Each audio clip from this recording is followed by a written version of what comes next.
Welcome to Sweating Sundays. This one's for the football sickos. If that's you, welcome home. Let's sweat. Let's sweat indeed. It's Sweating Sundays right here with Thor Nystrom, Derek Brown. I am Declan Goff. I am a Vikings fan. I have a tortured Vikings fan, but I do have two experts with me here flanking me. We got Thor Nystrom, who's one of the best college football minds in the country, an NFL draft guru as well. Derek Brown, one of the best fantasy minds, best betting minds too. So our goal here on Sweating Sundays is to provide an entertaining and fun look at football on the NFL side, on the college football side.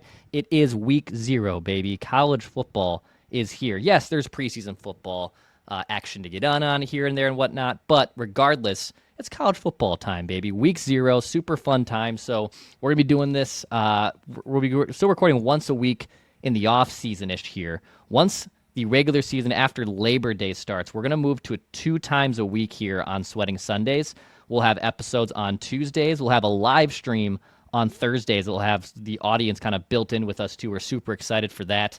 But yeah, this is going to be a super fun time here on Sweating Sundays. Debro, Thor, guys have a good weekend watching preseason football, getting ready for college football season 2. How did we do this last weekend? Oh, doing great. Yeah, and football's almost here. Just got done with the second week of the NFL preseason. We're going to talk about that later in the show. But now on the precipice, not only of the last week of NFL preseason, we know what comes after that, but also we are on the doorstep of the kickoff to college football season with week 0, and we're going to be talking quite a bit about that too. Yeah, we got some week 0 stuff, some NFL future bets, preseason takeaways, and some fantasy football flag plants. We tease some fantasy football stuff. Debro's got some stuff there. Thor has some stuff there. I do have a pick as well. But hey, here on Sweating Sundays, Thor, we have a new title sponsor. DraftKings is helping us out all season and helping our audience out too all season long. Tell us a little bit more about our friends at DraftKings. Yeah, it's time for our Sweating DraftKings Picks of the Week, where we highlight some of the picks we like right now on DraftKings. Football is back, and something big is coming.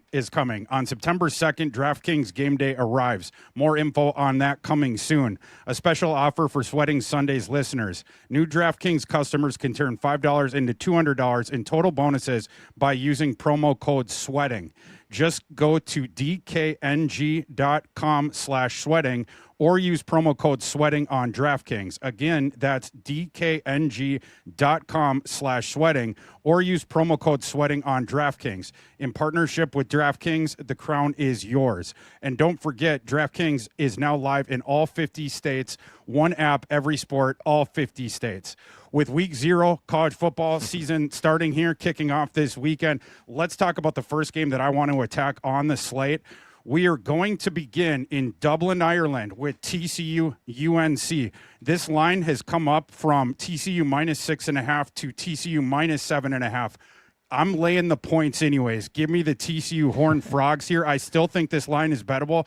Last year, TCU destroyed UNC 48-14 in this very same game, which that time was played in Chapel Hill on UNC's home field. This time it's going to be a neutral.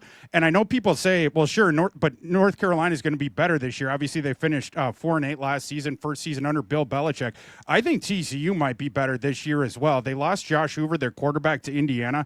They might have quietly upgraded at that position with Harvard transfer Jaden Craig, who the NFL really likes. Craig is a 2-time All-Ivy League selection, and he was also a 2-time Walter Payton Award finalist. TCU also has the coaching continuity edge here. They're also the Horned Frogs, 6-1 straight up, 5-2 against the spread last 7 games against ACC opponents. TCU by 14 in that game. Love that. Love that. Obviously, odds and lines are subject to change, but yes, get in at DraftKings with promo code. Bet with DK Sportsbook. Gambling problem? Call 1-800-GAMBLER. 1-800-MY-RESET. Connecticut, call 888-789-7777 or visit ccpg.org. On behalf of Boot Hill Casino in Kansas, bet tax pass-through may apply in Illinois. 21 and over. Void in Canada. Event contract trading with DraftKings predictions involves risk of loss. Availability varies. Predictions offer void in New York. Bet to get bonus bets that expire in 7 days. Trade to get predictions dollars that expire in 1 year. $50 in rewards issued every 7 days via click-to-claim for 21 days. One non-withdrawable reward redeemable. Terms at dkng.co/offer. Limited time offer. Nationwide based on sportsbook predictions and free-to-play sports contest availability. Varies by state. All right, I'll tee up our NFL Fumes music here too on Sweating Sundays. I feel like we got to do it. What would be the college football bed, Thor? Like, if there was a college football bed, what would be like the sound to you that'd be like kind of like, this NFL films or ambient music? What would be the college football sound we could play in the background, you think? Like, what do you Keith think? Jackson shouting in the Rose Bowl, probably. It's a good call. I'll get a mascot head, and I will just be Corso, just throwing mascot Could heads do that, too. the entire time on Sweating Sundays as I try to stay on track. That could be also a fun little thing there. But yeah, college football week 0, NFL's here as well. So we're going to kind of go back and forth. We're going to look at week 0 with Thor on college football.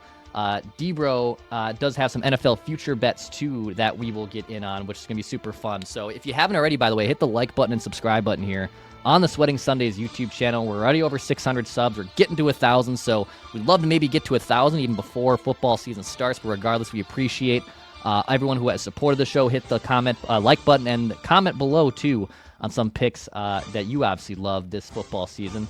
D-Bro, do you have an NFL futures bet you'd like to throw out here on Sweating Sundays? Yes, sir. And if anybody's watching this on YouTube, you saw my face on the disclaimer ad and stuff. If you're not running to the DK app right now and making this bet, and I'm going to tell you where the secret sauce is. If you pull up DraftKings Sportsbook, you go to Rookie Futures tab, you're going to find this, and you need to smash this right now. Casey Concepcion over 750 receiving yards. You can get this at plus 150. Now, if you're looking at just the general lines for him on DK, it's at 599.5, and it's at minus 110. I'm telling you to go to the Rookie Futures, bet the over at plus money for 750 because he's going to be the clear wide receiver 1 for the Browns offense today, and we're going to talk about this later. The Browns name their starting a quarterback. I do not agree with it. We will get into the tape and the film and the preseason later, but this is all to say that Casey Concepcion is still going to be the clear wide receiver 1 for the Browns offense. They're going to be trailing in a ton of games regardless of whoever the quarterback is. I think he sails over this. You're getting it at plus money. I love this bet, guys, and I love Casey Concepcion as a prospect. Thor, he was All-American, right, at Texas A&M last year. Played at North Carolina State beforehand. What did you like his game in college? What did you like about his game? In college, and do you think it does translate well to the NFL? I do, yeah. He's a little bolt of electricity, and the reason I think there's some cost certainty here as far as this number for his rookie season is he's a guy you can manufacture touches to. Mm-hmm. And Cleveland, their quarterback play, we're going to talk more about that later on in the show. They need to manufacture offense. So you're going to see Casey Concepcion peppered with targets near the line of scrimmage, and then just watch him go with the yak. I like that over too. Okay, love that. So I do have a college football pick that I want to throw at Thor later on in week 0. I got to ask him about it. But Thor, do you have another week 0 pick here in the college football slate this weekend? Yeah, I'm going Memphis UNLV under 57.5 points. Memphis has a new head coach in Charles Huff, who's taken over for Ryan Silverfield, and I think that's an upgrade. But overall, Huff likes to run the football, and both of these teams, topically to this underplay, have quarterback questions right now, even on the precipice of this game. Memphis is between South Carolina transfer Aaron Noland and then a subdivision transfer Marcus Stokes for their starting quarterback. UNLV, Anthony Calandria, who was really good last year for them, transferred up to Nebraska. They're deciding between Alex Orji, who is a dual threat that can't throw. He's just a runner. And then Jackson Arnold, a former 5-star, who is El Busto. He has busted out everywhere he's ever gone.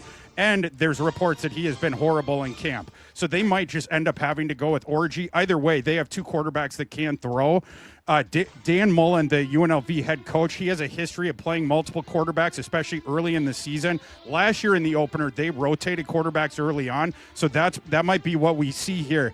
Both these rosters also have had big-time change over the offseason. UNLV had more than 45 new players on their roster, and Huff, for his part with Memphis, more than 70 new players.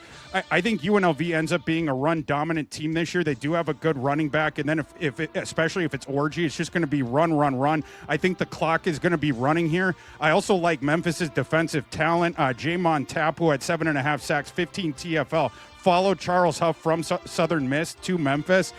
The total on this game has come down a little bit from the open, but I still think that this one is big-time bettable in a game where both defenses could start ahead of the offenses just as far as where they are along right now. Give me the under Memphis UNLV 57.5. Let's get over to back to the NFL side there, D-Bro. So you had Casey Concepcion Rookie wide receiver, looking at a big year there. Travis Etienne, though. What are we looking at with Etienne for 2026? Well, I love our new partner, DraftKings, but we're exploiting some plus money bets over on DK today, baby. I'm going to take the over 5.5 rushing touchdowns for Travis Etienne. You get this at plus 120 at DraftKings Sportsbook. And really, it's two things together here, boys. It is the reports coming out of camp that the Saints offense has struggled in the red zone. I do think that despite Tyler Shuck taking, and I do project him to take another step as far as in his second season in the NFL, but looking at how this offense will run in the red zone, I think we're going to see a lot of what we saw last year to close the season for the Saints. So in weeks 12 through 18, despite like Shuck coming into his own, playing much better, the passing game and points being scored, all of that coming alive, they were quietly still sixth highest in red zone rushing rate. You add that the fact that they added Travis Etienne in the offseason to really spearhead the rushing attack, and now Alvin Kamara is out with a sprained MCL, same knee that bothered him last year. The backfield behind Travis Etienne is disintegrating. I look at this, you're able to get the line of 5.5 right here, just feels like a soft line, and at plus money odds. Yeah, baby, hammer this. Okay.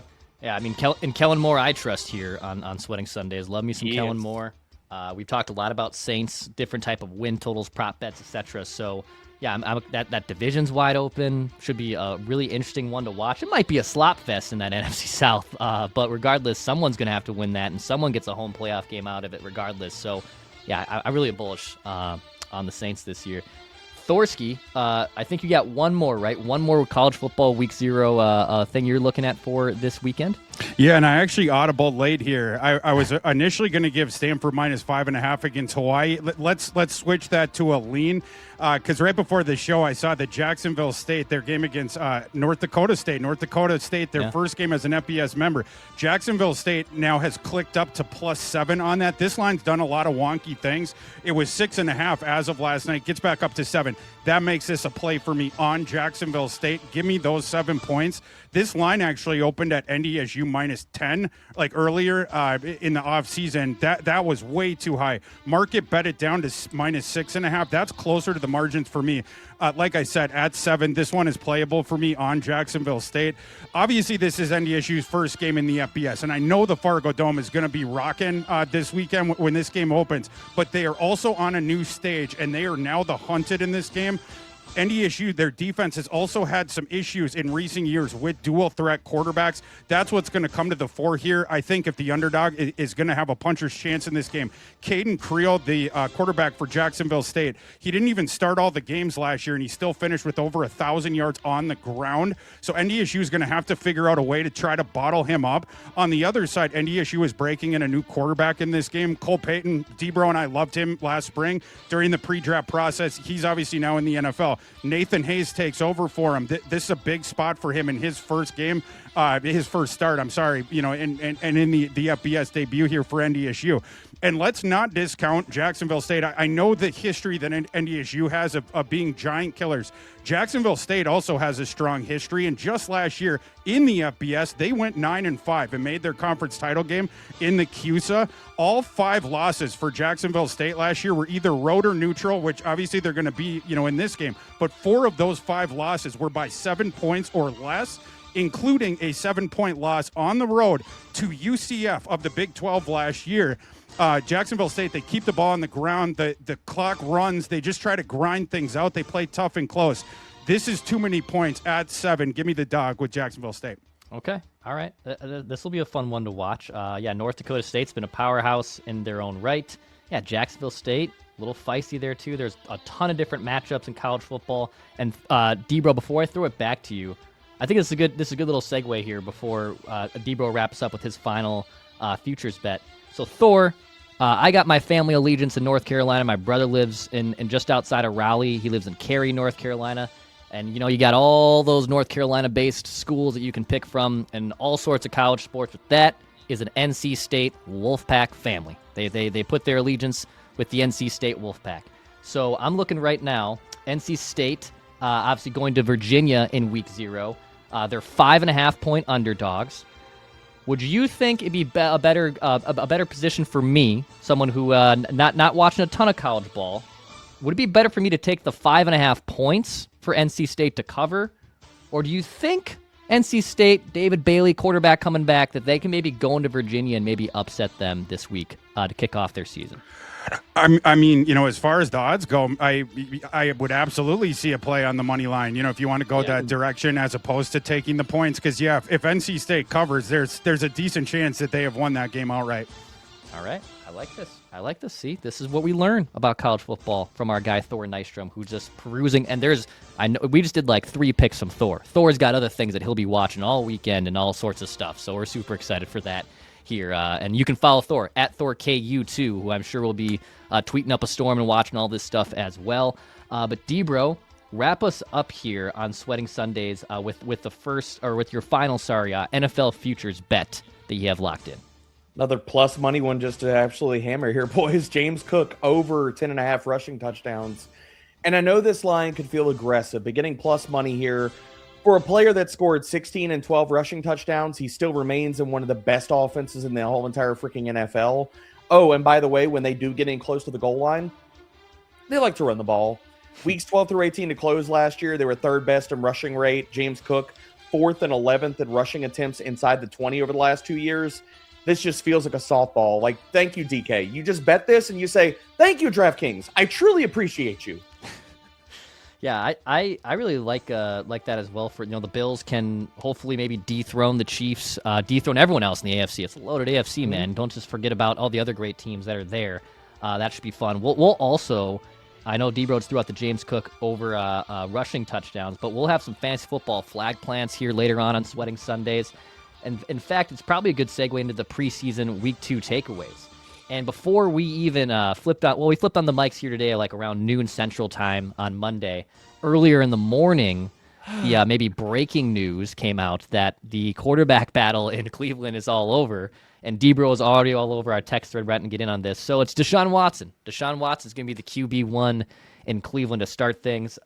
D-Bro, I'm just going to literally pass the baton to you, man. What did you think when you heard that news break on Monday morning? That the owner made the decision. Todd Monken, this didn't matter. This was a sham quarterback competition. It wasn't really a quarterback competition. There's no way you can walk out of preseason Week 2 action with as bad as DeShaun looked and the vibes that he had at the podium and being like, oh, the disrespect. Bro, nobody respects you because you're not a great human and you suck at football. Like, you got to do one of those things for somebody to show you any kind of respect. This feels like Cleveland just set this up to say, okay, when DeShaun goes out there and he craps the bed in Week 1 and Week 2 of the regular season and they get their home game in Week 3, the Browns fans do not have to see him under center when they come back home in Week 3 because Shedeur easily outplayed him throughout the entirety of the preseason. In Week 2, DeShaun looked horrible in that game. Slow trigger. He moves like a robot. He stares down his first read. It's just nothing good out of DeShaun Watson. People can miss me with anything of like, oh, he outplayed Shedeur or whatever. You're sitting on your priors. The owner made the call for this. It's easy to see with all of this. Thor, any surprise that it ends up being DeShaun Watson, or do you kind of agree with D-Bro that this probably came up from over the head here of Monken, and here we go. We're going to try DeShaun Watson again as the Cleveland Browns starting quarterback. No, I agree with D-Bro on that. Like, I didn't think that – I thought there was a good chance that we would never see DeShaun Watson start another game in the NFL, and I'm pretty surprised that the Browns are doing this. They're going to be terrible either way. The thing they're competing for in 2026, it's to get into the top 5 of a quarterback stack draft class. This coming April, the 2027 NFL draft.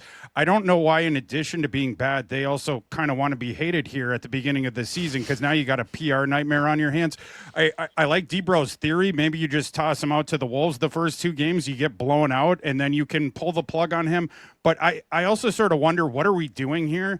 The Browns, they're not going to be competitive this year. Why not try to get more developmental time for your young quarterback or your young quarterbacks? This one's a bit of a head-scratcher. D-Bro, you want to see some Shedeur Sanders, obviously, this year more than DeShaun Watson, I take it too, right? I want to see what can at least sometimes appear to be a functional offense. I think Shedeur can offer them that. He showed that in Week 2 of the preseason. DeShaun can't do it, man. He's risk-averse. He's not a good passer. Anybody that in the year 2026 still thinks that DeShaun Watson is a better athlete right now, as we're discussing this, than Shedeur Sanders, you honestly didn't watch a single snap for preseason. Like, I'm calling BS. You're on your priors. You're talking about yesteryear Deshaun Watson, not the current form of Deshaun Watson that we see right now. He's a practice squad player right now, guys. Yeah. So another quarterback that lit things up over the weekend was Jack Strand, guys. I mean, holy cow! And in fact, I think Jack's. So I do some, Thor and I both contribute on Purple Daily for Score North in Minneapolis, and I believe we had Jack's offensive coordinator, quarterbacks coach, on a write that down like a little over a year and a half ago, saying don't sleep on this guy maybe being like a UDFA once his college career wraps up, and this dude balled out in college at Minnesota State Moorhead, 13,000 passing yards, 126 passing touchdowns. And then he lights things up for the Falcons over the weekend in preseason football. But Thor, did you see any tape on you? Because we were talking about Jack Strand right earlier, like when we were doing Purple Daily draft stuff earlier in the year. Are you surprised to see Division II legend Jack Strand go out and ball out in the preseason for Atlanta? Well, and yeah, I got his MSU Moorhead tape, during the pre-draft process, and where to rank him. And I had a draftable grade on Jack Strand. I mean, this kid can play. Now, it was a day 3 grade, of course.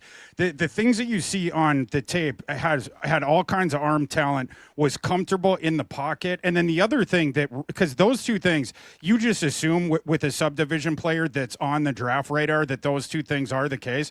But he was a better athlete than he had been forwarded as. There was a couple times I saw him run, and just the stuff you'd hear about him was more like, it's going to be like a statue pocket passer, but he could move a little bit. The thing that you couldn't tell from the pocket is like it under big time duress and then shrinking pockets. What was the decision making like? Because you just didn't see quite as much of that, and then sort of projecting that to elite athletes. It was sort of like the black box of his evaluation. You never really know. But then he goes up to the NFL, and yeah, he was dealing out there, and he's been awesome in camp. So he is already through his play addressing the biggest question of his evaluation, and that's just a beautiful thing to see. I think the Falcons might have run into one here. At least a guy that's going to play in the league for a long, long time. Debra, I know you do the all-22 with a lot of these guys. Did you get an all-22 with Jack over the weekend? I didn't have access to the college all-22, but dude, I just turned on the tape this morning for him in preseason, watched every snap that he had in the preseason. And just for some numbers to back this up, amongst all the quarterbacks that took at least 25 dropbacks in the preseason, Jack Strand, 4th best in yards per attempt, 4th best in big-time throw rate, 11th best in yards per attempt. 11th highest ADOT, But, dude, his tape is awesome. Like, I think the Falcons should make this guy the easy QB3 over Cooper Rush. And honestly, I don't want to see Tua start. I don't want to see Michael Penix start. I want to see Jack Strand start for the Falcons, guys. Like, his preseason tape was very impressive, man. Live arm. Now, there was a lot of, like, 3-step and rip, a lot of, like, screens and manufactured stuff. That's fine. Like, you expect that in preseason and with rookie quarterbacks. But the things that Thor is talking about, what I was so impressed, one, his calmness in the pocket. There were multiple times in the preseason, you see the pocket collapsing. He doesn't get happy feet. He doesn't look to bail. He sits there and he goes through his progressions and he rifles the ball out there. He had dots in the preseason, guys. One of them was an awesome, watching him layer second level throws is a lot of fun, man. He had a dot on a go route on the boundary to where if the defender doesn't break it up, this is one of the highlight plays of the preseason. He also had another one, like, you see the small, like, coverage reading for him. There was a one play in the preseason where he goes to look immediately, like he identifies it's single high coverage. And so he's like, all right, he checks to the X receiver on his left. And he's like, all right, obviously they're going to go with a go route. He sees after the ball is snapped, the safety cheats over to that way. And so he immediately gets to his second read. The very next play, same single high structure. The safety's not cheating over there. Dude, he laces a dot down the sideline to the receiver on the go route. A lot of just like where you're looking at a guy that's coming out of a smaller school. And Thor, I think we're going to see a very Tyson Bagent-esque rise for Jack Strand, where he can be the QB2 for the Falcons in very short order. I want to see this guy make starts because I don't think that Tua is the long-term answer. I do not think that Michael Penix is the long-term answer in Atlanta. Get this guy under center by midseason, and let's just see what we got here, man. Yeah, I mean, you have to keep him on the 53 at this point with what he's put on tape. He's going to get claimed if you waive him. So to me, that's just assumed that he's going to start the season as the QB3. But yeah, if this season does indeed start to go wayward for the Falcons, why wouldn't you give him a couple starts at the end of the season? He's had the best camp of their quarterbacks so far. I'm not saying going from D2 to QB1 in the NFL as a UDFA week 1, but why not bring him along sort of like that? And there's a shot that guy gets starts this year. But yeah, I mean, just crazy impressive going from, not even D1 to all of a sudden playing really well your first couple preseason games and starting off really hot here in camp. Yeah, I mean, D2 school myself, St. Cloud State, go Huskies. We don't have a football team anymore. It's RIP, miss it. But always cool to see a guy from the NSIC. I mean, I called a lot of those football games for St. Cloud against Moorhead and a bunch. Minnesota State, Mankato, where obviously Adam Thielen went. There's a lot of actually really good talent that comes out of Division II. So it's cool to see him, Jack, go out there and ball out with Atlanta. D-Bro, obviously there's some other takeaways that happened in the NFL preseason in week 2. Who are a few of those guys that kind of maybe stood out to you over this last weekend? I mean, I think the first guy we got to talk about past quarterback play and stuff like that is Mike Washington Jr. And we had the injury scare with Ashton Genty over the weekend where the reporting was all over the map, guys. It was like the team is in a prayer circle around him. It's a leg injury. Then people are like, oh, it's a knee. And we're all like immediately jumping to torn ACL. And then like an hour later, it's like, oh, just sprained ankle. Okay, well, crisis averted. But this is all to say, too, that like we have to talk about Mike Washington Jr., what he's done in the preseason to put himself on the map as the clear RB2 on the roster for the Raiders. He's been impressive, man. Decisive. The burst is there. He tested like an alien in the pre-draft process. But pre-draft, he was my RB2 of the class. I love the kid, because you really look at what he offers in NFL offense. Like he has the power to be able to get you those tough yards, but also for being an upright runner, he has the ability to access cutback lanes, and the ability to hit home runs is definitively there, man. So I love the kid. I think that, if anything were to have happened to Genty, especially because we don't have clarification right now. Is it low? Is it a high ankle sprain? What's the timetable look like for him? So it's kind of like, okay, is week 1 still kind of up in the air? If Mike Washington Jr. is going to be behind whoever's starting for the Raiders at quarterback in week 1, I feel really good about his ability to be out there on the field for all 3 downs and to handle a 15 to 20 touch workload. Yeah, Mike Washington Jr. is such a great story. He's from upstate New York. He went to Buffalo. He's this overlooked 2-star recruit, and he was in this quagmire of a running back rotation. And former Gopher star running back David Cobb, who was then the running back coach of New Mexico State, Cobb, discovered Mike Washington going through tape trying to find transfers. He also went back in time and discovered Seth McGowan, and that's how they had this ridiculous running back duo a couple years ago at New Mexico State with those two guys. And obviously both in the NFL now. But Mike Washington Jr., David Cobb told me over the phone in the spring that there was one run that he saw on the Buffalo tape, just going through it. It was like a 70-yard explosive run for Mike Washington. And he was like, this guy's going to play in the NFL. Like, why is no one else going after Mike Washington? So, they started to pursue him right then, and they got him to move across the country. He got his showcase season, obviously, then jumped up to Arkansas his last season, started next to Taylor Green in the backfield.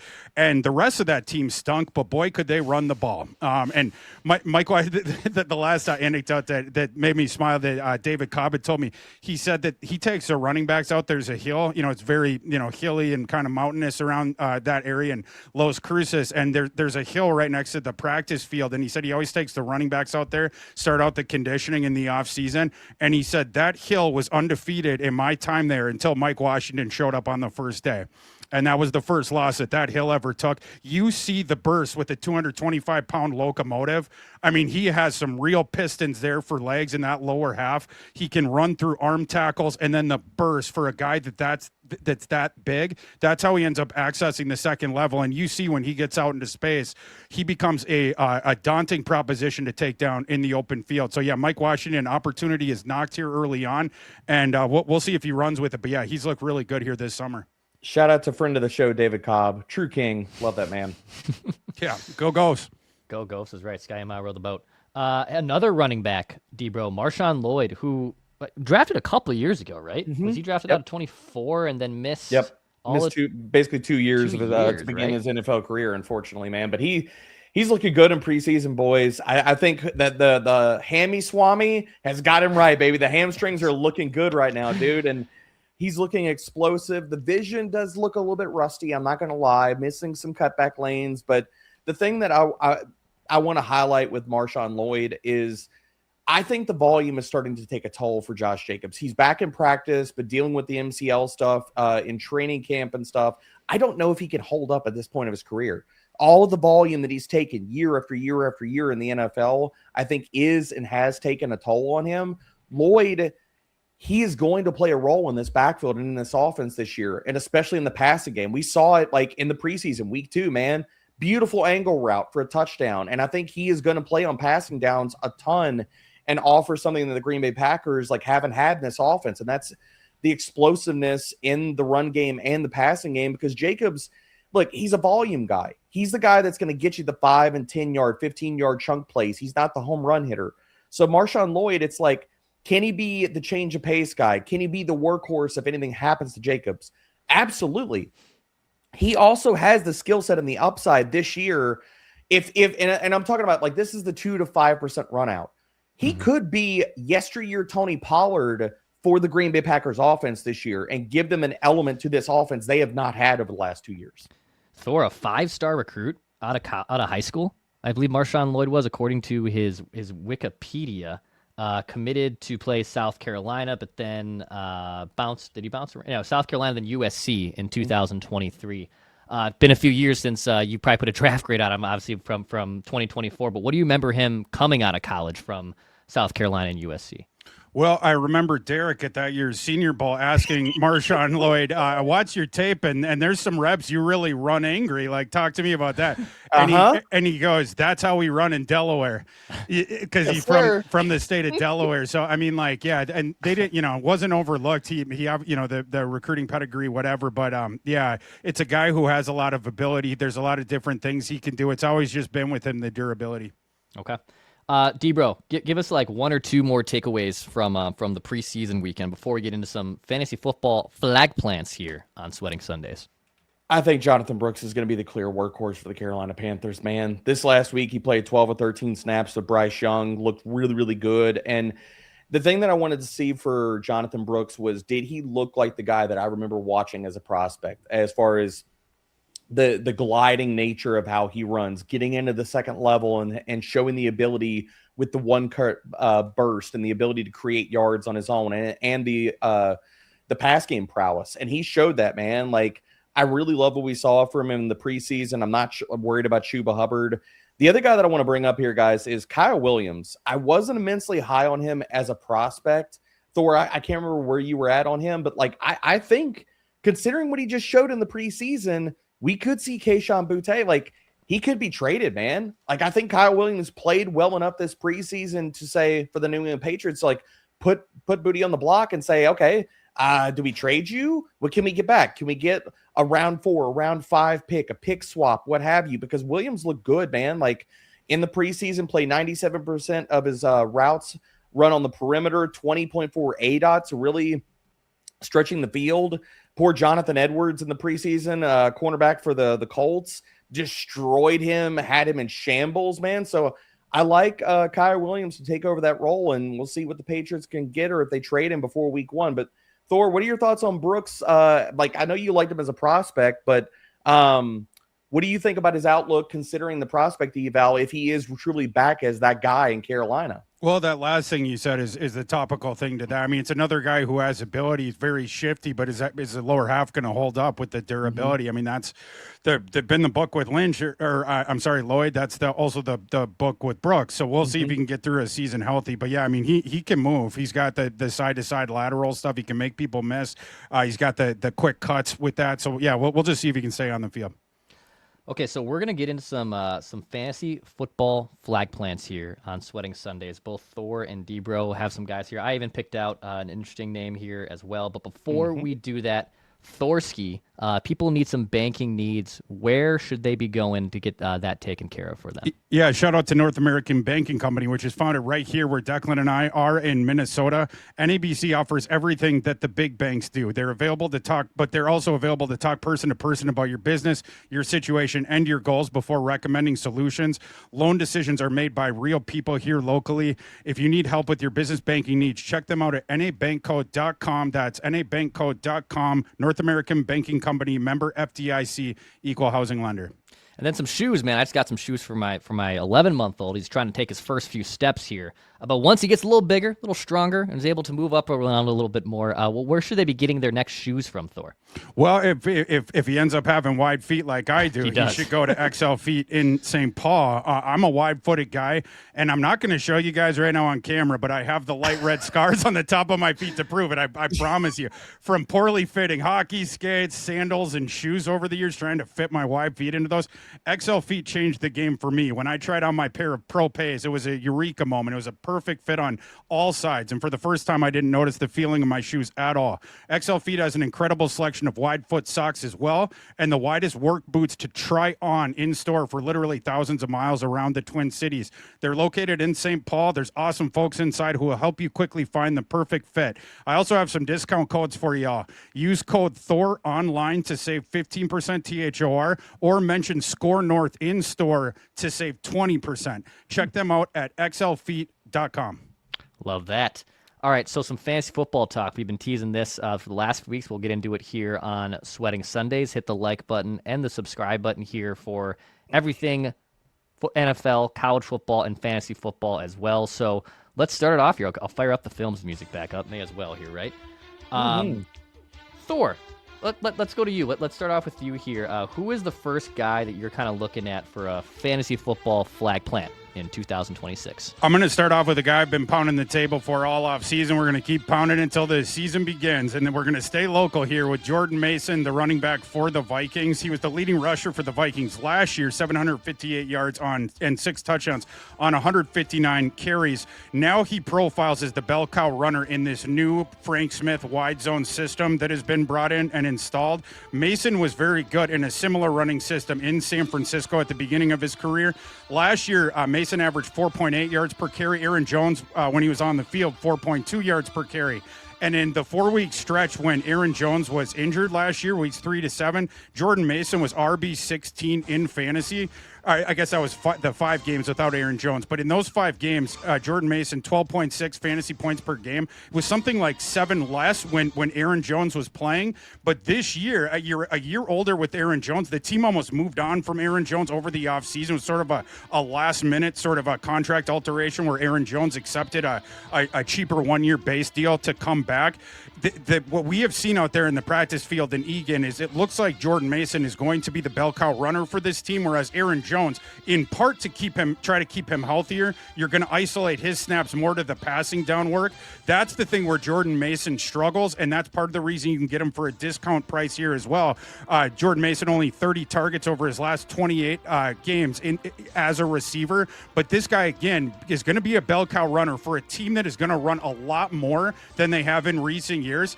And I know it's been lip service from Kevin O'Connell in the past. I can tell you, I've been down in Eagan. It ain't lip service this time. They will be running the ball a lot more, and those plans are designed around Jordan Mason, who is going to have the volume, and I think he's going to have the touchdowns as well. This guy is a fantasy sleeper where you have both ceiling embedded here, but I think you floor and ceiling on Jordan Mason. So Jordan Mason, my first flag plant.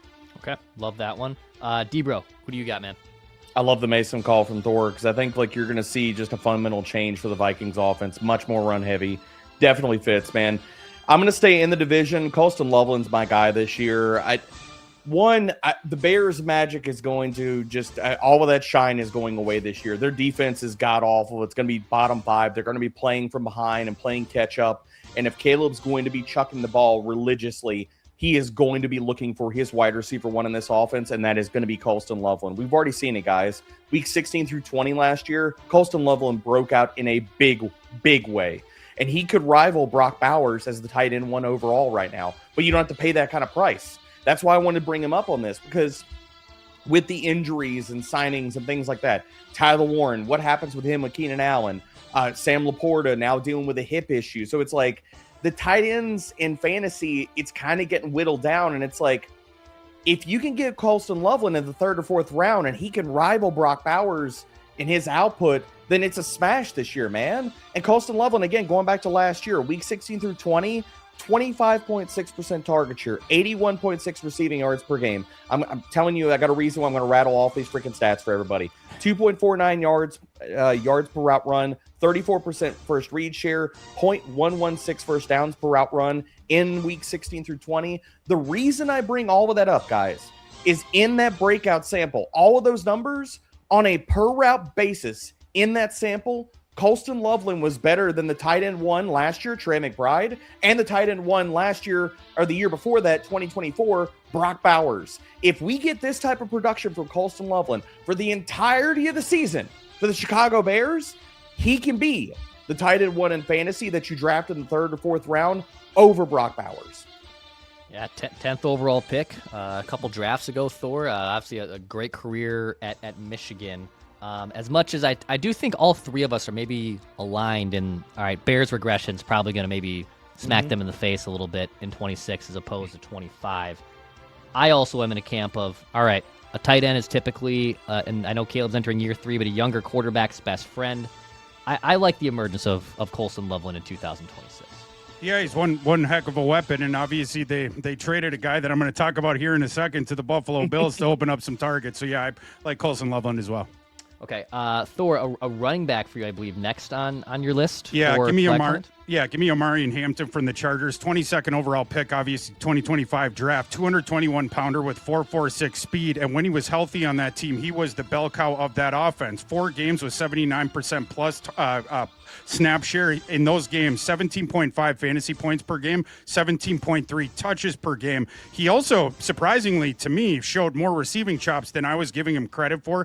32 catches, 192 yards, 5 touchdowns in just 9 rookie games. Now, of course, the Chargers have installed a more run-friendly system under Mike McDaniel. I was just talking about Frank Smith. That was his understudy with the Dolphins. The wide zone system here has come to Los Angeles with the Chargers.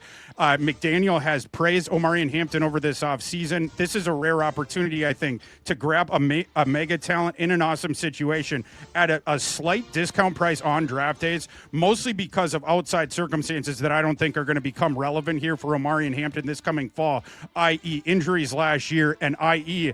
concern about other Charger running backs. When there's the money downs and then when they're around the goal line, it is going to be Omari and Hampton. He is going to be the bell cow. Love Omari and Hampton this year.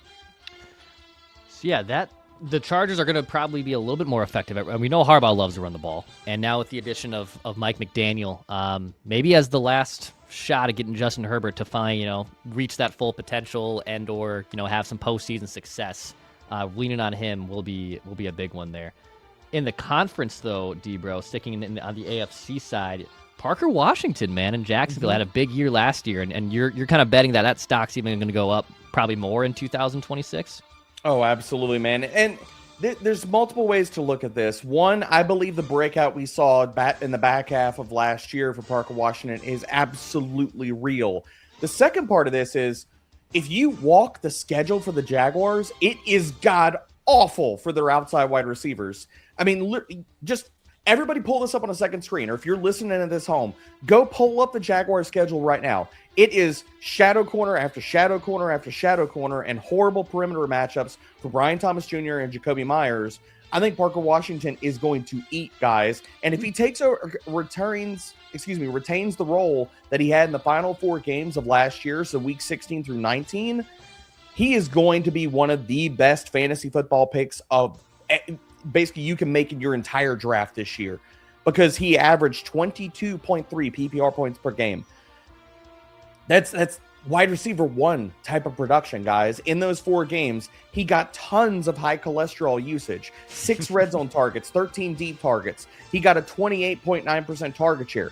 Like, what we're discussing about is Parker Washington. If this run out is real and that's how he produces for all of 2026, he's Amon-Ra St. Brown of Jacksonville. That's who he is. So he is the upside swing you need to take at wide receiver in every single draft. A 6th-round pick, Thor, from Penn State back in the day, Parker Washington. I pretty great career and a big year last year. I mean, he's probably even defined what people thought he was when he was a draft prospect coming out of the Big Ten. Definitely has. Yeah, it's certainly mine. Yeah, much better so far than I've thought, and obviously Debra likes him a lot. Okay, so Thor, you tweet. We talked about Colston Loveland and the Browns were able, or excuse me, the Bears are going to make him maybe more a featured part of their offense. But is that because they traded DJ Moore? What can you tell us more, pun intended, about DJ Moore? Yeah, I like him a lot for fantasy this year. I mean, people, they dog on the trade that was made to get DJ Moore to Buffalo, and I think that's sort of, front and center of people's minds now when they kind of think about him. But what that trade tells you from Buffalo's side is they love DJ Moore, and they're going to feed him this year. He's a strong number 2 fantasy receiver, I think, in 2026, but not a lot of people talking about him. Again, kind of an unsexy guy. Everyone knows the rest of the Bills wide receiver room stinks. I mean, we like Khalil Shakir. The rest of it's flawed some. Moore is going to be the Stephon Diggs of this offense. And keep in mind, Joe Brady, Buffalo's head coach, was the offensive coordinator in Carolina for DJ Moore, and they got him a lot of those targets there early on. Bills are consistently one of the highest scoring offenses in the league. We all know Josh Allen's a stud. DJ Moore now just turning 29. It's not like this guy's 36 years old. He's played all 17 games, 5 straight seasons. He's going to be a target hound and this coming fall, and I think he's a little bit undervalued in fantasy. Okay, love that one too. A few more here on Sweating Sundays, and you can hit the like button, subscribe button too to keep updated on fantasy football talkers, NFL, college football. We're going to be covering it all. That's Derek Brown, Thor Nystrom. I'm Declan Goff. So a few more picks here. Debro, who is your last pick for a fantasy football flag plant? Well, Dex, I'm going to lead us into the NFC East. I know you have a guy that you want to talk about here in the NFC East, so I'll just kick us off here. Javonte Williams, baby, he is being undervalued, disrespected. People are looking back at like yesteryear, coming off the knee injury and disappointing seasons for Denver, and they're allowing him to fall into the RB2 ranks of drafts, and I'm telling you, it's just wrong. Like, this guy was the RB11 in fantasy points per game. He was awesome on a per-touch basis, 16th in explosive run rate, 3rd best in yards after contact per attempt. When he was scoring touchdowns in bunches in weeks 1 through 8, he was the RB8 in fantasy points per game. I have him in my ranks as a locked-in RB1, as everybody else should, because the Dallas Cowboys are going to score a crap ton of touchdowns. I love him this year, man, but I know you're going to wax poetic about a New York Giant here, Dex. Yeah, I mean, Isaiah Likely. I'm excited for this. Okay, so gets out of Baltimore. Malik Neighbors, we'll see what happens and like how much Jackson Dart, is going to feed this guy. But again, I like to look at a inexperienced younger quarterback, and he's going to like to use his binky. And I feel like a tight end is a good spot there, and he's getting good reviews out of camp. And Debro, like, not, what would you say, like, in terms of tight ends, like, off the board? He's like, what, 7th, 8th, or am I underselling him in terms of like the average depth of draft for someone like Likely? Obviously, you're going to see guys like Bowers and Loveland go off the top of tight end boards, but where is he kind of sitting at in terms of other tight ends that are expected to go in fantasy football this year? So right now in drafts currently, and you can find all this data right now on fantasypros.com/real ADP.